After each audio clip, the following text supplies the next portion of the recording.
Un millonario decide fingir que perdió todos sus bienes para darle una gran lección a su familia plagada de interesados, mantenidos y clasistas. Y el resultado de su plan te sorprenderá. Eduardo Santillán, 75 años, cabello plateado perfectamente peinado y mirada cansada detrás de unos lentes de marco caro, había construido un imperio desde cero. A los 20 vendía piezas metálicas en un taller oxidado. A los 30 ya tenía 3 fábricas. A los 50 era uno de los empresarios más respetados del país. Y a los 75 era el sostén financiero de 3 generaciones que vivían como si la vida les debiera lujos. Su esposa, Mariana, de 68 años, no trabajó nunca. Él jamás se lo pidió, pero ella jamás lo intentó. Sus hijos, Eduardo Jr., Carolina y Fernando, todos mayores de 40, vivían en mansiones, conducían autos europeos y viajaban sin pensar en el costo de nada. Sus parejas, 2 nueras y un yerno, vivían embriagados de apariencias, marcas, restaurantes caros, cirugías, eventos, fotos en redes sociales. Los nietos crecieron con choferes, sirvientas y vacaciones semestrales en el extranjero. Los hermanos de Eduardo también recibían mesadas, favores, préstamos que nadie devolvía. Todos, absolutamente todos, bebían del pozo que él había cavado con sudor. Nadie sabía cuánto ganaba realmente. Solo sabían que papá tiene, que Eduardo nunca dice que no, que él todo lo resuelve. Y sí, siempre lo hacía. Pagaba escuelas privadas, deudas, viajes, bodas, tratamientos, antojos. Mientras todos levantaban copas, él firmaba cheques. Mientras ellos presumían, él guardaba silencio. Eduardo no era quejumbroso, pero en los últimos años había empezado a mirar a su familia con una vergüenza que nunca se atrevió a confesar. Los amaba, pero los veía hundirse en una soberbia disfrazada de elegancia. Un martes cualquiera, su vida cambió. Acudió al hospital por unos dolores molestos en el abdomen. Exámenes, tomografías, biopsias. Días después, el médico, con un tono firme y ojos que evitaban demasiada cercanía emocional, le dijo lo que pocos están preparados para escuchar. Señor Santillán, el diagnóstico es cáncer pancreático avanzado, no operable. Con tratamiento, quizá 1 año. Sin tratamiento, unos meses. Eduardo no lloró. Tampoco preguntó ¿por qué a mí? Solo asintió y respiró hondo. El doctor le habló de hospitales, morfina, cuidados paliativos.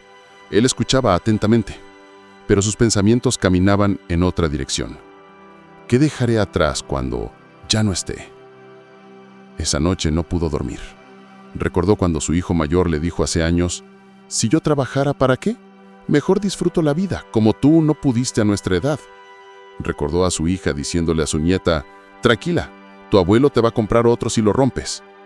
Recordó a su hermano menor exigiéndole una transferencia porque «no quiero vender mi camioneta, me vería mal». Recordó a su esposa quejándose porque la criada nueva no sabía doblar la ropa de marca como en las boutiques. Y una frase le atravesó la mente como un trueno. «Lo único que van a heredar de mí es dinero y la incapacidad de vivir sin él». Esa idea le revolvió el alma. Pensó en su padre, un hombre pobre que le enseñó a caminar kilómetros para ganarse unas monedas. Pensó en su madre, que remendaba zapatos viejos en vez de comprar otros. Pensó en sus primeros días durmiendo en el suelo del taller, comiendo pan duro para ahorrar. Su familia actual no conocía el valor de nada. No sabían cocinar, no sabían trabajar, no sabían agradecer. Y si él muriera mañana, lo único que harían sería pelearse por cifras con comas. La herencia que dejaría no era riqueza, era daño. Y ese día por primera vez tuvo miedo de morir. No por él, sino por lo que ellos serían después. Entonces, en medio del silencio y la penumbra del estudio de su casa, comenzó a formarse un plan.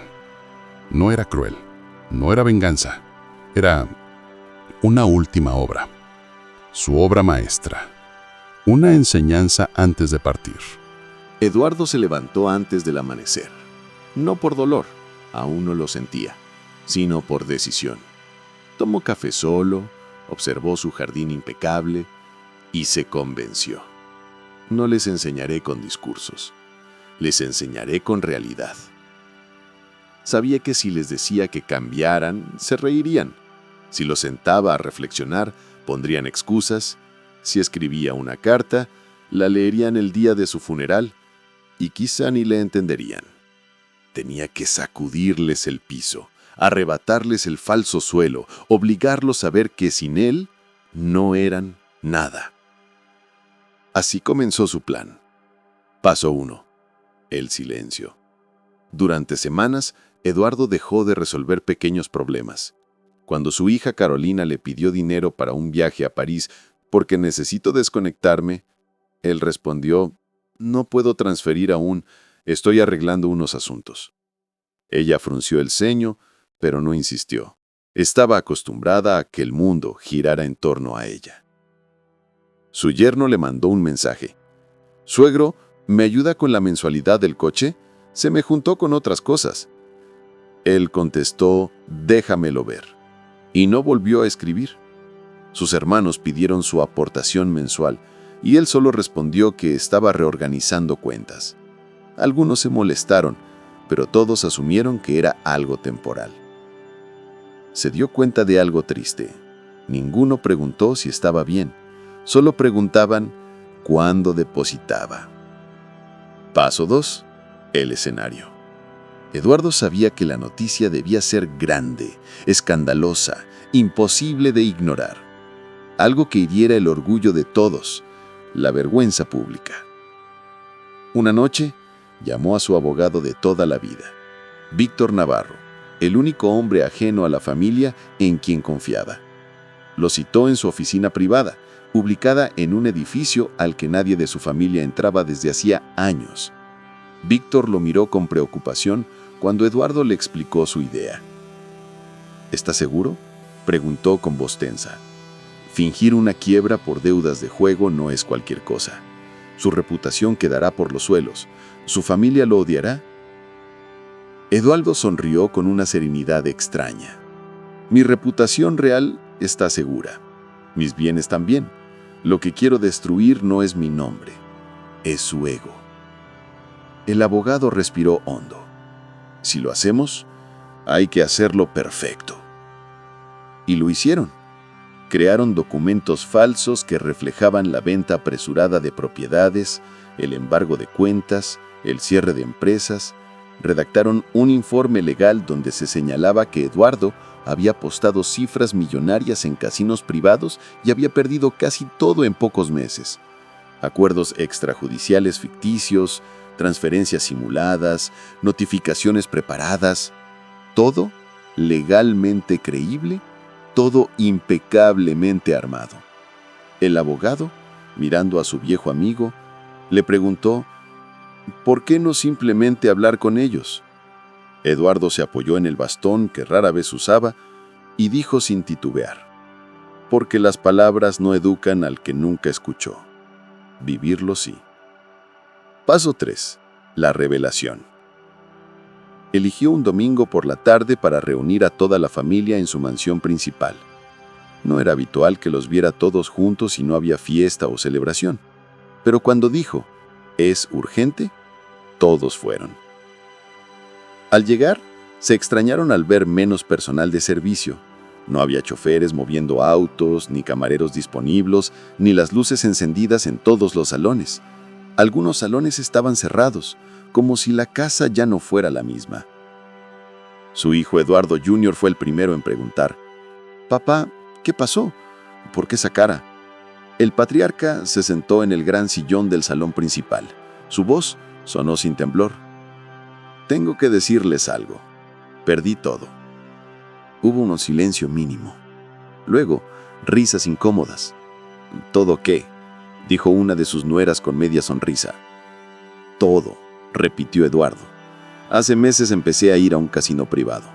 Al principio ganaba, pero seguía apostando. Pedí préstamos usando empresas como garantía y perdí más de lo que tenía derecho a perder. Todo se vino abajo. La palabra casino cayó como piedra». Su hija abrió los ojos con indignación fingida. «¿Estás diciendo que quebraste?» «¿Sí?» El yerno se levantó.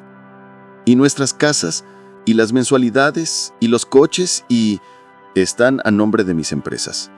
Y las empresas ya no son nuestras. Mariana, su esposa, se puso de pie como si le hubieran abofeteado el orgullo. ¿Vendiste todo lo que teníamos por apostar como un vicioso? ¿Así nos hundes a todos? Eduardo la miró con calma. No se defendió. Uno de sus hermanos soltó: ¿Cómo pudiste? ¿Nos dejaste en la calle? Y en ese instante, Eduardo comprendió que nadie estaba preguntando lo importante.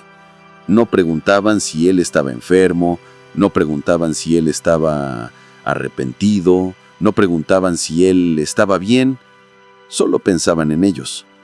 Y eso confirmó su plan. A partir de mañana, dijo con firmeza, ya no habrá chofer, ni viajes, ni tarjetas pagadas, ni personal doméstico, ni gastos cubiertos. Cada quien verá cómo se mantiene. Su nieta de 20 años murmuró horrorizada: ¿trabajar?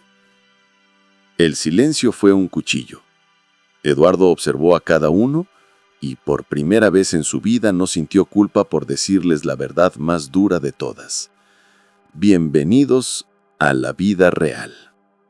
La noticia se regó como pólvora, incluso sin que Eduardo agregara detalles. Los rumores volaron rápido. Apostas, fraude, malas decisiones, embargo. Los conocidos se escandalizaron, los oportunistas se alejaron y los aduladores desaparecieron como humo. Las primeras 48 horas fueron puro caos. Su esposa, Mariana, habló con una frialdad que nunca había mostrado. Esto no puede ser real. ¿Algo vas a hacer? No puedes dejarnos así.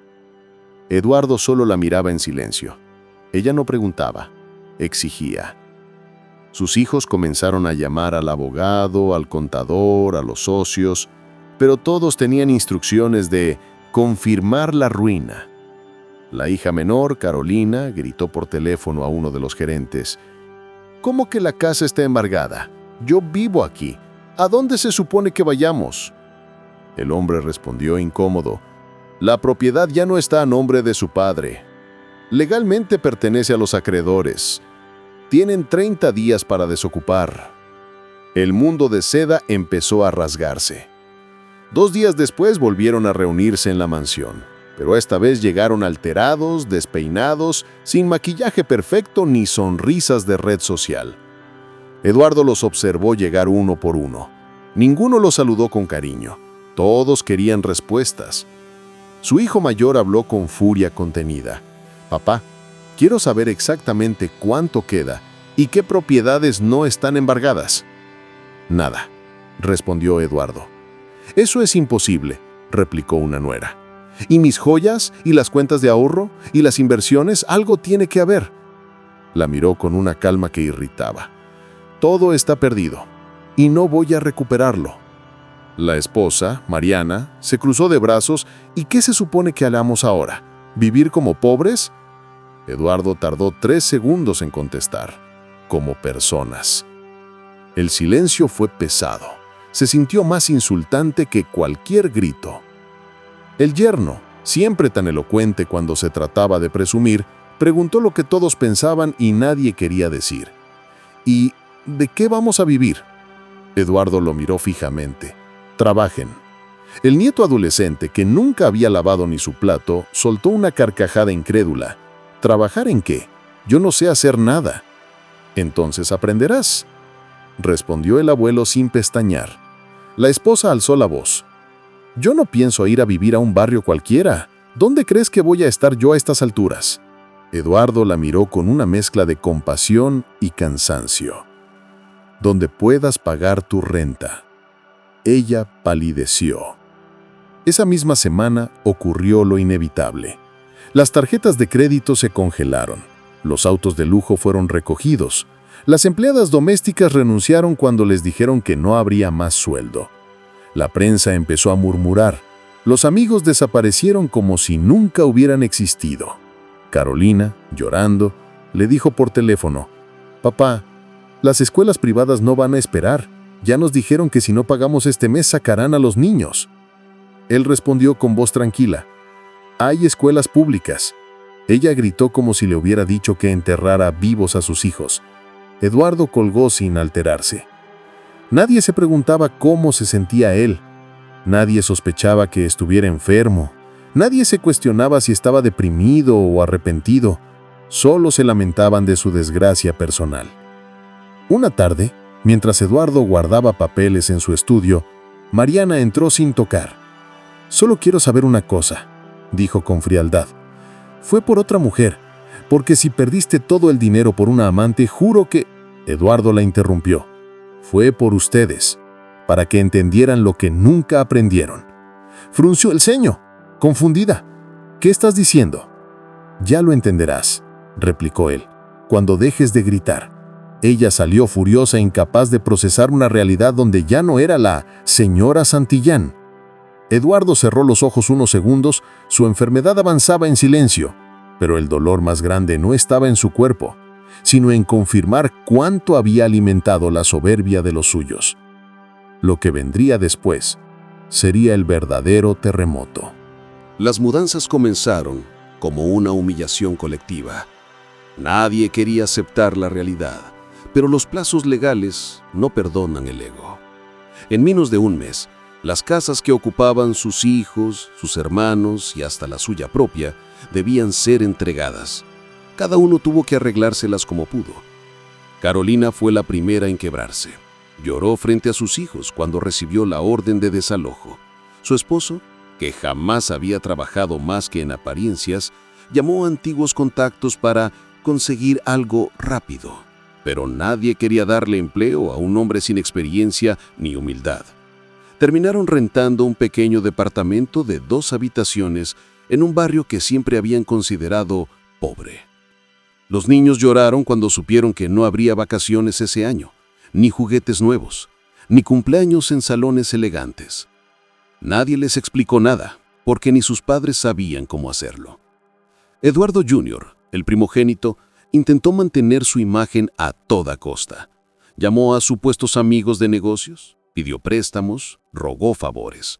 Casi todos le dijeron que lo lamentaban, pero no podían involucrarse. Cuando fue evidente que el banco recuperaría los autos y congelaría las cuentas, su esposa le dijo con frialdad: «Yo no pienso viajar en bus. Si quieres que me quede contigo, búscate un trabajo». Él respondió que conseguiría uno a su altura. No sabía que esa altura ya no existía. Fernando, el hijo menor, se mudó con su esposa y sus 2 hijos a la casa de la madre de ella, una mujer que nunca soportó a la familia Santillán. Cada mirada que les lanzaba era un recordatorio de que ya no eran nadie. Su orgullo tragó polvo durante semanas. Los hermanos de Eduardo, acostumbrados a vivir del dinero que él les pasaba, pelearon entre sí por quién tenía más derecho a quedarse en la casa del campo o en el departamento de la playa. Al descubrir que también estaban embargados, se acusaron unos a otros de haberlo estresado al punto de llevarlo a apostar. Ninguno asumió responsabilidad. Mariana, su esposa, se negaba a empacar. Durante días caminaba por la casa con el ceño fruncido, esperando que él dijera que todo había sido una exageración.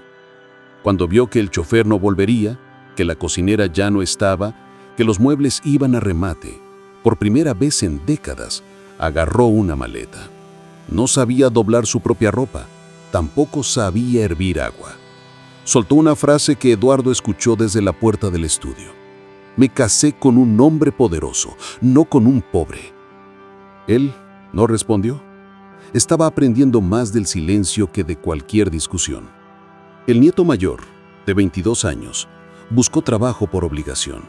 Su hoja de vida era ridícula, sin estudios completos, sin experiencia, sin habilidades. En una entrevista le preguntaron qué sabía hacer. Respondió: viajar, hablar en público y dirigir personal. Nunca había trabajado un día. Nadie lo llamó. La nieta de 19 años dejó la universidad privada porque ya no podían pagarla. Intentó entrar a una pública, pero no pasó los exámenes. Descubrió que estudiar no era repetir frases, sino aprender desde cero. En medio del caos, todos comenzaron a discutir por cosas mínimas. ¿Quién pagaría el gas? ¿Quién compraría comida? ¿Quién sería cargo de los niños? Nadie quería aceptar que la vida por fin les había presentado la factura.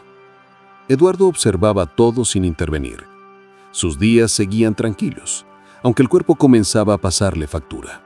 El dolor de su enfermedad era silencioso pero constante. A veces tenía que sentarse más tiempo, respirar despacio o apoyarse en muebles para no marearse, pero su familia no lo veía. Estaban demasiado ocupados lamentándose. Solo una persona lo miraba diferente: su nieto menor, un chico de 15 años que nunca fue tan arrogante como los demás.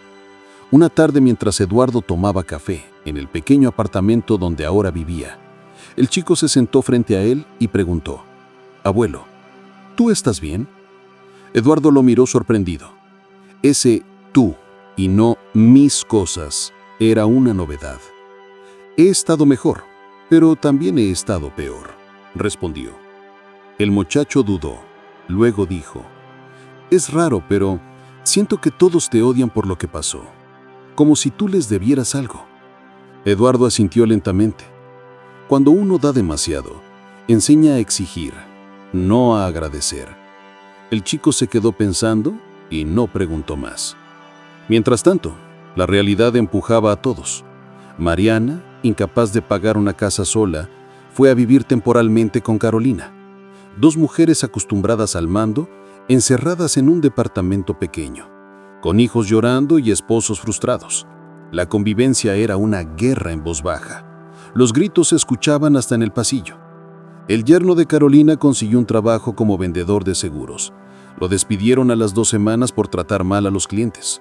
Su orgullo no sabía inclinar la cabeza. La nuera de Fernando intentó vender perfumes por catálogo, pero como ya no tenía ropa ni apariencia de mujer de estatus, nadie le compraba. Eduardo Jr. terminó aceptando un empleo como supervisor en un taller donde los obreros ganaban 1/10 parte de lo que él gastaba en cenas. El primer día quiso dar órdenes. El encargado le dijo: «Aquí se trabaja, no se manda». Aguantó una semana, luego renunció. Uno tras otro comenzaron a enfrentarse al mundo real. No sabían llenar formularios, no sabían cocinar arroz, no sabían pagar una factura sin asistencia. No entendían las filas, los descuentos, el transporte público, los horarios. Y ahí, sin lujo, sin sirvientes ni tarjetas de crédito, comenzó el primer golpe a su ego: comprender que no sabían vivir, solo gastar. Eduardo, viéndolos derrumbarse, no sintió placer, sintió alivio. La lección estaba comenzando a hacer efecto, pero aún faltaba lo más duro: aprender a reconstruirse sin culpar a nadie. Cuando eso comenzara, sabría que su plan iba funcionando. La transformación no llegó con gratitud, sino con desgaste. El orgullo no se rompe de un golpe, se agrieta lentamente. Al tercer mes de la ruina, el ambiente en cada hogar se había vuelto insoportable. Las discusiones eran diarias, las excusas también. Las parejas se culpaban, los hijos reclamaban, los adultos lloraban a escondidas por miedo a aparentar debilidad. Carolina había perdido peso, pero no por decisión, sino porque ahora la comida debía durar más. Una tarde se encontró parada en un mercado popular, mirando precios como si estuviera aprendiendo otro idioma. Por primera vez escuchó a otras mujeres que comparaban el kilo del tomate, que llevaban bolsas reutilizables, que negociaban para ahorrar unas monedas. Se sintió una intrusa en un planeta desconocido. Su esposo apenas había conseguido un empleo temporal en una bodega acomodando cajas. Llegaba con la espalda dolorida y las manos rojas. No había aire acondicionado, ni horario flexible, ni sillas elegantes. Después de una semana dijo que renunciaría porque él no estaba hecho para esas cosas. Ella lo miró con cansancio. Ya nadie está hecho para nada, se aprende. Esa frase la sorprendió a ella misma. En casa de Mariana y Carolina, los nietos adolescentes habían comenzado a resentir no tener internet ilimitado, ropa nueva o salidas cada fin de semana. Uno le gritó a su madre: «Todo esto es culpa del abuelo por irresponsable. Antes vivíamos bien». Su madre no lo negó. Todavía seguía creyendo que Eduardo les había arruinado la vida.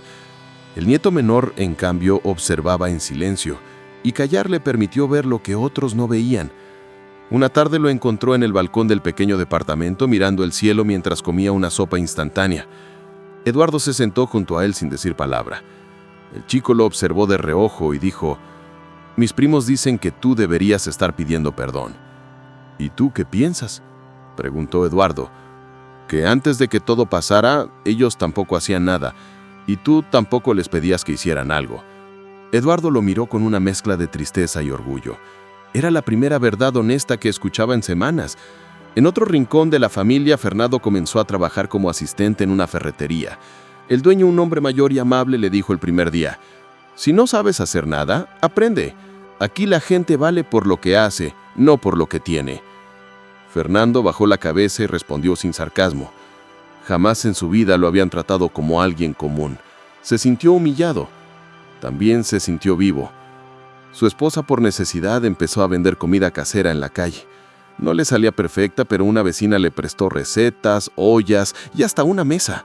Las primeras ventas la hicieron llorar, no de tristeza, sino porque por primera vez sintió que algo era suyo, aunque fuera pequeño.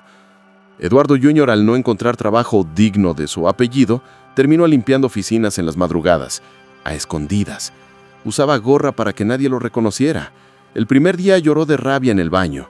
El quinto día el encargado le dijo: «Cuando trabajas con las manos, tus pensamientos se acomodan». Por alguna razón esa frase lo dejó callado. Mientras tanto, los hermanos de Eduardo se distanciaron. Ya no podían juntarse a cenar, ni vestir caro, ni beber vinos exclusivos. Uno terminó viviendo con un amigo, otro se mudó con una hija que siempre había menospreciado.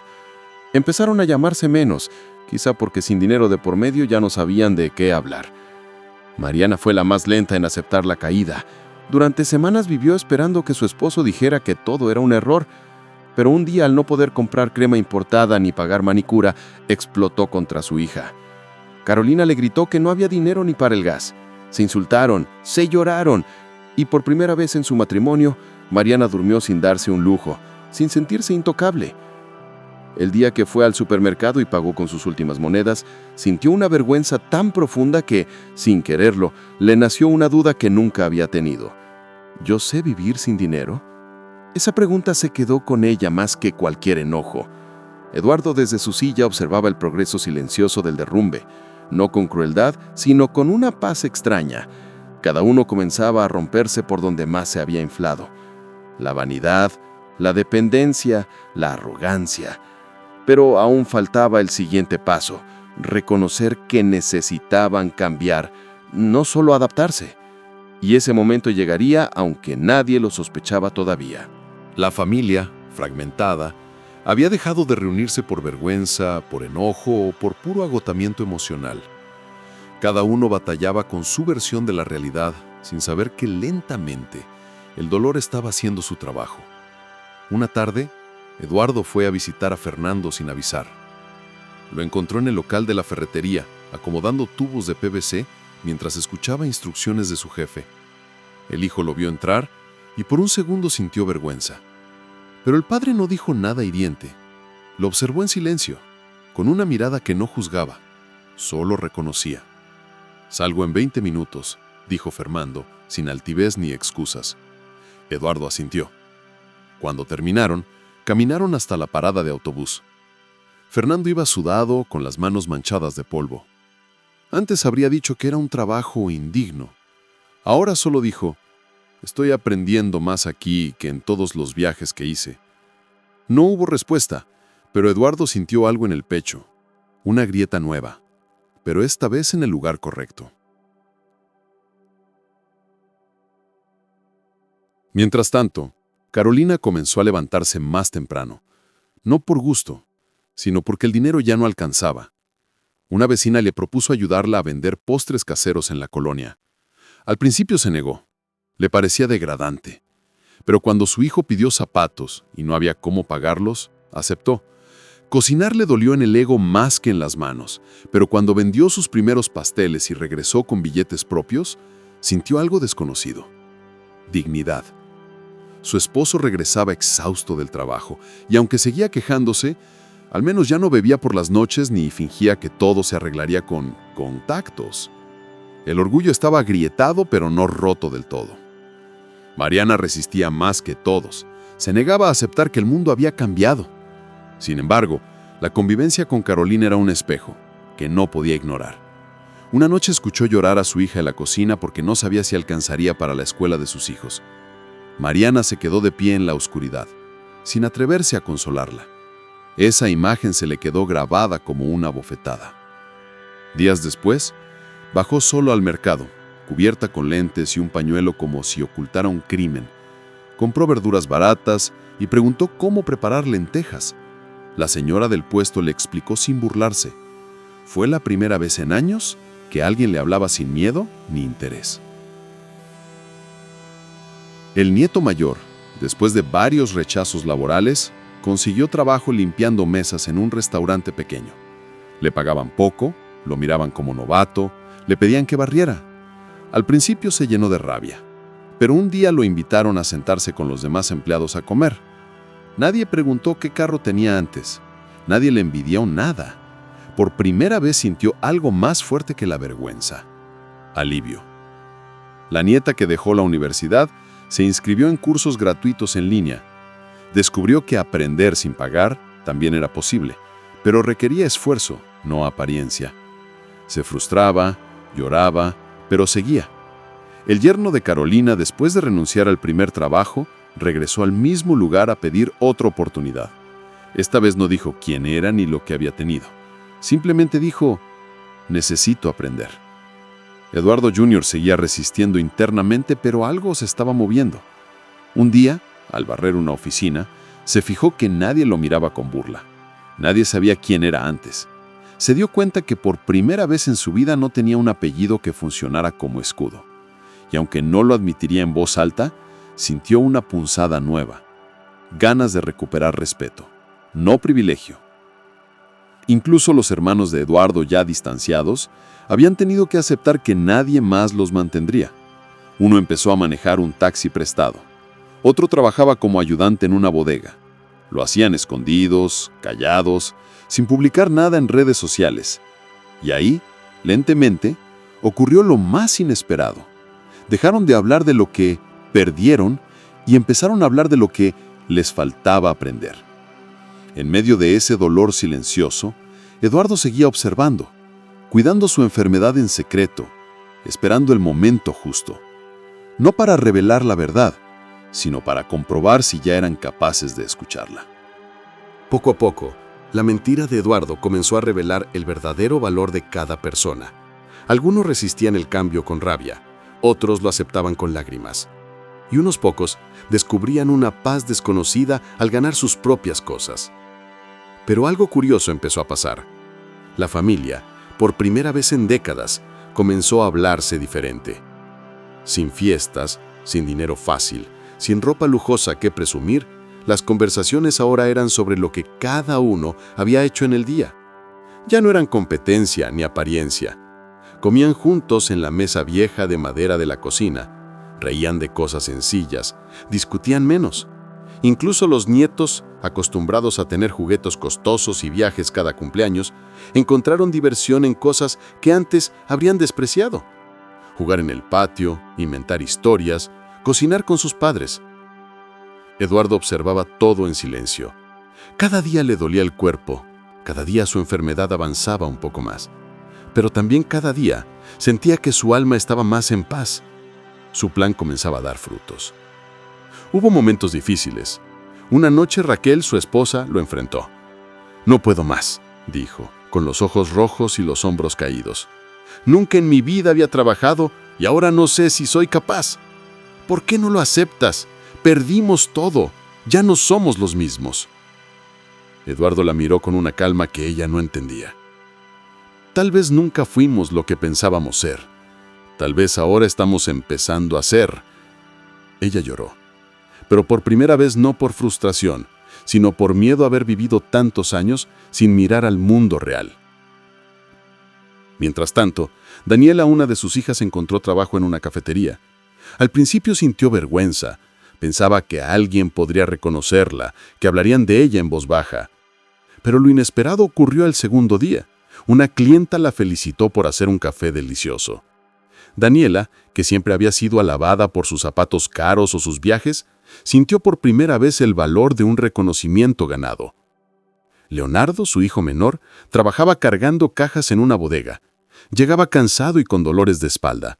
Se quejaba, lanzaba cosas, culpaba al destino. Hasta que un compañero le dijo algo simple. «Bienvenido al mundo real, campeón. Aquí las cosas cuestan». Esa frase, que él habría despreciado meses atrás, lo dejó en silencio toda una noche. Con el paso de las semanas, los yernos y nueras, que se creían demasiado finos para trabajar, empezaron a aceptar lo que había. Algunos fueron rechazados de entrevistas de empleo, otros aprendieron a manejar el transporte público por primera vez. Hubo humillaciones, sustos, llantos escondidos, pero también pequeñas victorias que ninguno olvidaría. La hermana mayor de Eduardo, Clara, que había vivido a sus anchas en una casa enorme sin pagar un centavo en décadas, terminó alquilando un pequeño apartamento. No era lujoso, ni nuevo, ni elegante, pero era suyo. Esa primera noche, al poner una cobija en su cama sencilla, sintió una satisfacción extraña, como si el aire tuviera otro peso. El tiempo siguió. 6 meses pasaron. Todos estaban cambiando. Aún con tropiezos, pero cambiando. Una tarde, mientras regresaban de sus respectivos trabajos, los hijos se reunieron en la sala humilde donde ahora vivían. Eduardo les esperaba sentado en una silla vieja, sosteniendo una taza de té. «Quiero hablar con todos ustedes», dijo con voz tranquila pero firme. Se sentaron sin saber qué esperar. Algunos seguían molestos por la aparente ruina. Otros, curiosamente, ya no sentían la misma rabia. Había cansancio en su rostro, sí, pero algo nuevo, dignidad. Eduardo los miró uno a uno, con una mezcla de dolor y pror. Les mentí. Nadie entendió al principio. Se miraron desconcertados. No perdí el dinero. No fui al casino. Nada se fue. Todo sigue conmigo, intacto. El silencio fue tan pesado que se podía escuchar cómo latía el corazón de más de uno.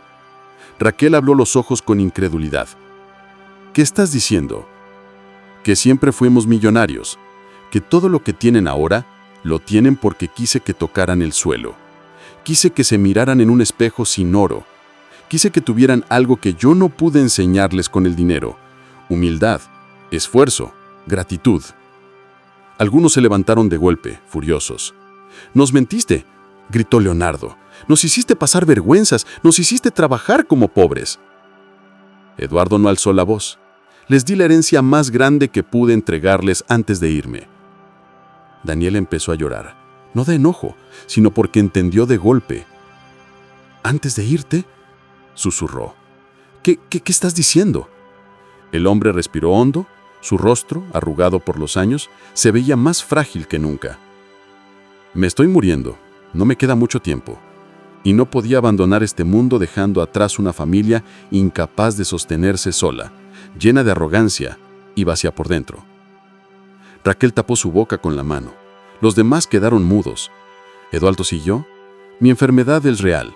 Lo que no fue real fue la pérdida del dinero. Eso solo fue el medio para que cada uno conociera quién era sin títulos, sin choferes, sin lujos. Y me voy tranquilo, porque los he visto cambiar.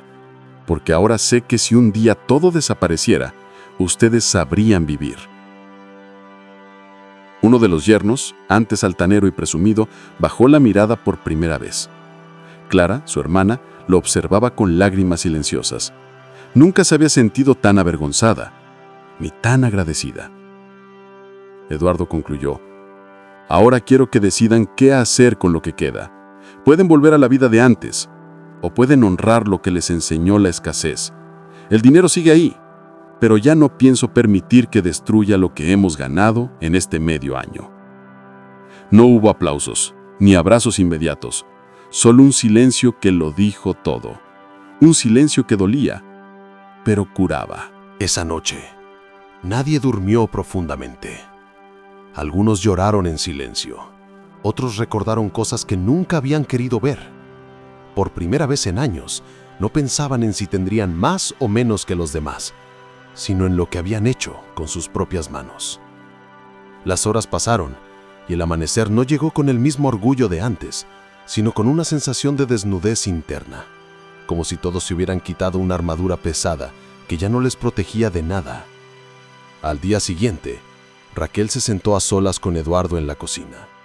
No había vajilla cara ni manteles bordados, solo 2 tazas despostilladas y el olor a pan tostado. «No sé si puedo perdonarte», dijo con voz baja, «pero tampoco sé cómo agradecerte lo que hiciste». Eduardo tomó su mano con delicadeza. La vejez le había robado fuerzas, pero no la suavidad. «No necesitaba que me perdonaras, solo necesitaba que sobrevivieras sin mí». Ella lo miró diferente, ya no como el hombre que sostenía su mundo, sino como el hombre que le enseñó que también tenía piernas para caminar sola. Con los días, los hijos comenzaron a reunirse para hablar del dinero real. Algunos propusieron vender propiedades para repartir, otros hablaron de invertir, pero ninguno habló de volver a vivir sin trabajar. Incluso Leonardo confesó que, aunque odiaba al principio cargar cajas, empezaba a sentir orgullo de llegar a casa sudado y cansado. Daniela contó que una de sus clientas de la cafetería le había ofrecido ayudarla a abrir un pequeño negocio propio. Dijo que antes habría despreciado esa idea por parecer demasiado pequeña, pero ahora lo veía como algo posible y suyo. Los nietos, que antes lloraban si no les compraban el juguete de moda, comenzaron a hacer dibujos para regalárselos a su abuelo.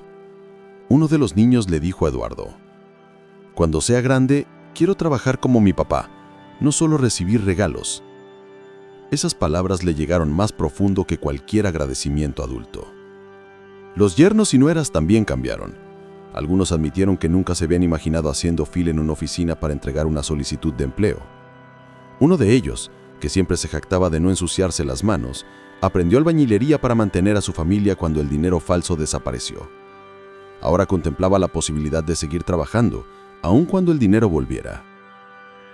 Las hermanas y hermanos de Eduardo discutieron entre ellos lo que significaba la dignidad que habían perdido hace décadas. Incluso Clara, que siempre había mirado por encima del hombro a todos, se sorprendió al descubrir que le gustaba preparar su propio desayuno y barrer su sala sin sentir vergüenza. Una tarde, todos se reunieron nuevamente. Eduardo, más pálido y débil que la primera vez, los escuchó hablar sin interrumpir. Las voces ya no estaban llenas de quejas, ni de lujos soñados.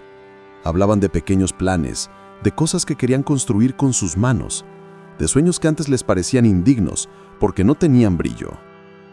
Uno de sus hijos, el que más lo había criticado, se levantó con el rostro serio. «Papá, quiero que sepas algo. Si decides regresar todo el dinero a nuestras cuentas, lo aceptaremos. Pero esta vez lo vamos a usar de otra forma. Vamos a ganarnos lo nuestro. No quiero que mis hijos crean que la riqueza es un derecho automático. No quiero que nos recuerdes por lo que nos diste, sino por lo que aprendimos». Eduardo cerró los ojos un momento, como quien recibe una medicina esperada. No dijo nada, porque no hacía falta. Los días siguientes los dedicó a poner en orden sus asuntos. No escribió testamentos llenos de cifras, sino cartas. No dejó joyas en cajas, sino palabras que pesaban más que el oro. Dejó instrucciones claras. El dinero seguiría existiendo, sí, pero no se entregaría de golpe. Cada miembro de la familia tendría acceso a recursos solo si demostraba responsabilidad, iniciativa y solidaridad con los demás. Al inicio algunos se sorprendieron con esa regla. Antes lo habrían rechazado indignados. Ahora lo aceptaron sin levantar la voz. El tiempo avanzó con una calma distinta, y cuando por fin su cuerpo ya no pudo sostenerse por más tiempo, Eduardo se recostó en su cama sabiendo que había terminado la herencia más importante. No murió rodeado de trajes elegantes ni joyas ostentosas, sino de personas que por primera vez lo abrazaban sin esperar nada. Ya no eran los mismos. Ya no lo miraban como la chequera ambulante que les resolvía todo. Lo miraban como el hombre que les devolvió la vida cuando ellos ni siquiera sabían que la habían perdido. La casa pequeña que habían habitado durante los meses de su mentira se llenó de silencio el día en que él partió. Pero no era un silencio vacío. Era un silencio que contenía gratitud, arrepentimiento y promesas. Una semana después de su muerte, toda la familia se reunió otra vez, pero nadie llegó luciendo relojes caros ni compitiendo por apariencias.